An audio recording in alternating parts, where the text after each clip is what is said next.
Hello dear students, welcome to English Textbook YouTube channel.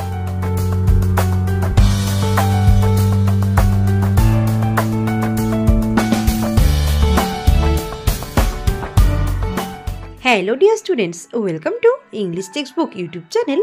We make English easy.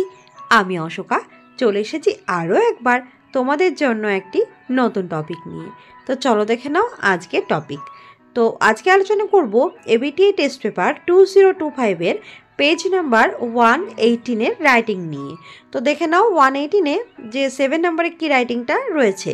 তো এখানে দেখো section C writing যেটা প্রথমে রয়েছে সেটা হচ্ছে using the following hints write a story in about 100 words add a suitable title to it. Okay, তো এর জন্য রয়েছে 10 মার্কস। তো দেখো এখানে যে আজকে যে স্টোরি রাইটিংটি সেটা শুরুর আগে বলে রাখি যে আমি অলরেডি চ্যানেলে কিন্তু আরও আগের যে প্রিভিয়াস যে সেটগুলো রয়েছে সেগুলো রাইটিং এবং সলিউশন কিন্তু অলরেডি দিয়েছি। তোমরা কিন্তু যারা দেখোনি তারা সেগুলো কিন্তু দেখে নিতে পারো। আর যারা চ্যানেল নতুন ভিউয়ার্স আছো তারা কিন্তু অবশ্যই চ্যানেলটিকে সাবস্ক্রাইব করে পাশে থাকবে। তো চলো কোনো রকম সময় নষ্ট না করে চলে যাচ্ছি আজকে স্টোরির হিন্টসটিতে। তো দেখো হিন্টসে কী কী রয়েছে। 2 ants, দুটো পিঁপড়ে। গ্রেট ফ্রেন্ডস, খুব ভালো বন্ধু। 1 হার্ড ওয়ার্কিং, একজন খুব পরিশ্রমী। আদার লেজি, অন্যজন হচ্ছে কি অলস।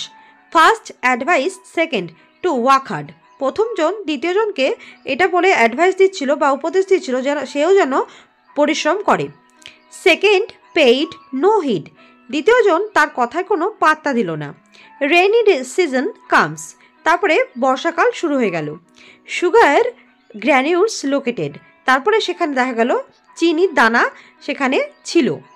All ants went to collect sugar, তো সমস্ত পিঁপড়েরা সেখানে গিয়েছিল সেই চিনির দানাগুলোকে সংগ্রহ করার জন্য, কারণ তারা পিঁপড়ে কি হয় খুব পরিশ্রমী হয় আর কি পিঁপড়েরা খুব সঞ্চয় করতে ভালোবাসে। তো এখানে সেটাই তারা করছিল যে সুগারগুলোকে যে চিনির যে দানা সেগুলোকে তারা সংগ্রহ করছিল। সেকেন্ড ওয়ান ডান্সড অ্যারাউন্ড, দ্বিতীয়জন সে কিন্তু নাচ করছিল। ওয়েন, যখন অল রিটার্ন, সবাই যখন ফিরে আসলো, দ্য সেকেন্ড রিচ, তখন দ্বিতীয়জন সেখানে পৌঁছালো। রেন ফেল, তখন বৃষ্টি শুরু হয়ে গেল। গট স্টাক অন গ্র্যানিউলস, সে তখন কি করলো সেই চিনির যে দানাগুলো সেখানে পড়েছিল সেখানে সে আটকে গেল, কারণ চিনি যেহেতু সেখানে ছিল তারপরে বৃষ্টি পড়েছে তো চিনিটা কি হয়েছে গলে গিয়েছে, তারপরে সে চিনিতে কিন্তু আটকে গেল। ফার্স্ট কেম, প্রথম যে পিঁপড়ে সে গেল অ্যান্ড রেস্কিউ, তাকে উদ্ধার করলো। সেকেন্ড লার্নড আ লেসন, দ্বিতীয়জন একটা শিক্ষা পেল।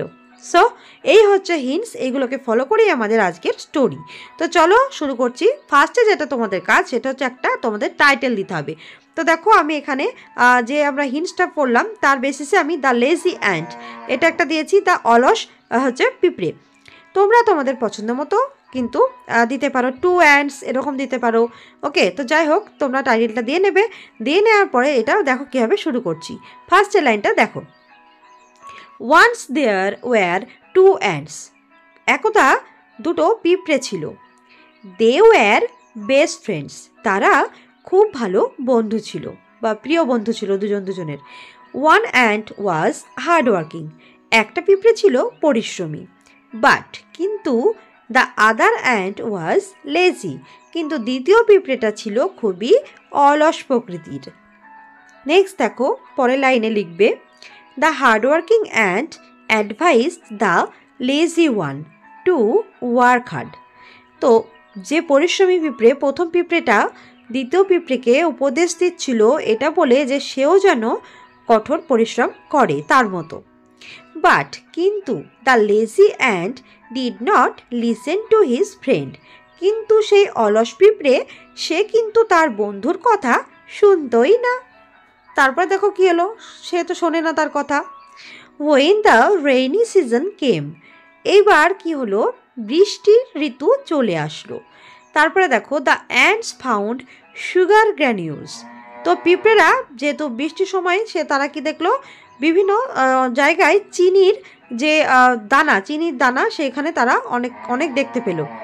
They started to collect them, তারা সেগুলোকে সংগ্রহ করতে শুরু করলো। All the ants work hard, তো সমস্ত পিঁপড়েরা সেগুলোকে নেওয়ার জন্য খুব পরিশ্রম করলো, কারণ আমি একটু আগেও বলছিলাম যে পিঁপড়েরা কী করে পরিশ্রমী হয়, খুব হার্ডওয়ার্কিং হয়। তারা কি করে, তাদের শস্যগুলোকে তারা কিন্তু সংগ্রহ করে রাখতে তারা এটা করে, সংগ্রহ করতে খুব পছন্দ করে। আর হচ্ছে যেহেতু পিঁপড়ে মাটির সঙ্গেই যুক্ত থাকে, তাই ওরা কিন্তু আগে থেকে বুঝতে পারে যে কোনো বিপর্যয় হলে, দুর্যোগ হলে তারা কিন্তু আগে টের পায়। তো সেই জন্য তাদের এটা স্বভাবে রয়েছে, তারা কিন্তু জিনিসপত্র সংগ্রহ করে রাখতে বেশি পছন্দ করে। কিন্তু আজকের আমাদের গল্পে যে একটা পিঁপড়ে, লেজি পিঁপড়ে, সেও কিন্তু এইগুলো পছন্দ করে না জিনিস সংগ্রহ করে রাখতে, সে খুব লেজি তো সেই জন্য। তো যাই হোক, সমস্ত পিঁপড়েরা চিনি দানা সংগ্রহ করে রাখলো, কঠোর পরিশ্রম করলো তারা অনেক, বাট কিন্তু the lazy ant just dance around in the rain. কিন্তু সেই অলস যে পিঁপড়েটি, সে কিন্তু বৃষ্টিতে কি করলো, সে চারদিকে নাচ করছিল। সে শুধু নাচই করছিল, আর কিছু করছিল না। সে কোনো একটা দানেও কিন্তু সে সংগ্রহ করে রাখলো না, সে শুধুমাত্র বৃষ্টিতে ভিজে সে নাচ করছিল। তো এই জন্য সে কোনো খাবার সংগ্রহ করে রাখতে পারলো না, এবং কারণ সে লেজি, অলস। তারপরে দেখো কি হলো, when the rain started falling heavily। এবার কি, একটা সময় পরে বৃষ্টি কিন্তু খুব ভারী বৃষ্টি শুরু হয়ে গেল। The lazy and got Starc on the sugar. তখন সেই পিঁপড়েটি যখন গেল সে চিনি দানা আনতে, সে কিন্তু সেখানে গিয়ে সে চিনিতে আটকে গেল। কেন? কারণ যেহেতু বৃষ্টি পড়েছে, চিনির দানা গলে গেছে। তো সেই তার ফলে কী হলো, যে চিনির জল যেটা, সেখানে সে আটকে গেল, কারণ চিনি আঠালো হয়ে গেছে, এবার সেখান থেকে সে উঠতে পারছে না। দেন তারপরে the hardworking ant came to help him. তো তারপরে সে কী হলো, সেখানে পরিশ্রমী যে পিঁপড়ে, সে সেখানে আসলো তাকে সাহায্যের জন্য। যতই হোক, তারা দুজনের খুব ভালো বন্ধু, বেস্ট ফ্রেন্ড তারা। এবার বেস্ট ফ্রেন্ডকে বিপদে পড়ে গেছে, তো সে তো ভালোই জানে যে তার বন্ধু অলস, তাকে সাহায্য করতেই হবে। তাই সে এগিয়ে আসলো তাকে সাহায্যের জন্য, অ্যান্ড সেভড হিম, এবং তাকে বাঁচিয়ে নিল। তো এইভাবে কিন্তু যে পরিশ্রমী যে পিঁপড়ে, সে কিন্তু যে লেজি বা অলস পিঁপড়ে, তাকে কিন্তু সে যখন দেখলো সে আটকে গেছে চিনিতে, সে তাকে সাহায্য করতে আসলো এবং তাকে বাঁচিয়ে নিল। তারপরে দেখো কি হলো, the lazy and learned a lesson. তো যে অলস পিঁপড়ে, সে কিন্তু একটা ভালো শিক্ষা পেল। তো দেখো কি শিক্ষা পেল, যে সময়ের কাজ সময় না করলে কিন্তু পরে ভোগান্তি আছে। আর সে তো খুব অলস, তার এই অলস প্রকৃতিকে, তাকে অলসের খোলস ছেড়ে তাকে বেরিয়ে আসতে হবে, সেই শিক্ষাটা সে পেল। It promised to work hard from then on. তো যাই হোক, সে কিন্তু শেষে কি করলো, সে প্রতিজ্ঞাবদ্ধ হলো বা প্রতিজ্ঞা করলো যে সেও কি করবে, তারপর থেকে কঠোর পরিশ্রম করবে, সে তার বন্ধুর মতোই কঠোর পরিশ্রম করবে। তো এই শিক্ষাটা সে পেল যে এবার থেকে সে তাই এবার নিজেও কাজ করবে। তো এই গল্প থেকে আমরা একটা মোরাল শিখছি। দেখো, the moral of the story কি, দেখো, হার্ডওয়ার্ক পেইস অফ। যে কঠোর পরিশ্রম করবে, সে কিন্তু একসময় তার মূল্য সে পাবেই, তার পুরস্কার কিন্তু সে পাবেই। তো পরিশ্রম করো। তোমাদেরকেও এটাই বলবো যে তোমাদের যেহেতু হাতে সময় খুব কম, তাই তোমাদেরও উচিত এখনই হার্ড ওয়ার্ক করো, কিন্তু এটা মনে রাখবে স্মার্ট ওয়ার্কটাও জরুরি, তাহলে কিন্তু তোমরাও কিন্তু ভালো স্কোর করতে পারবে। আর ইংলিশ টেক্সট বুক তোমাদের জন্য তো রয়েছেই। সো দেখো, আজকে গল্প এখানেই শেষ হয়ে গেল।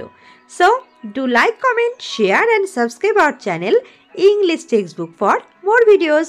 We will meet in our next video. Thanks for watching.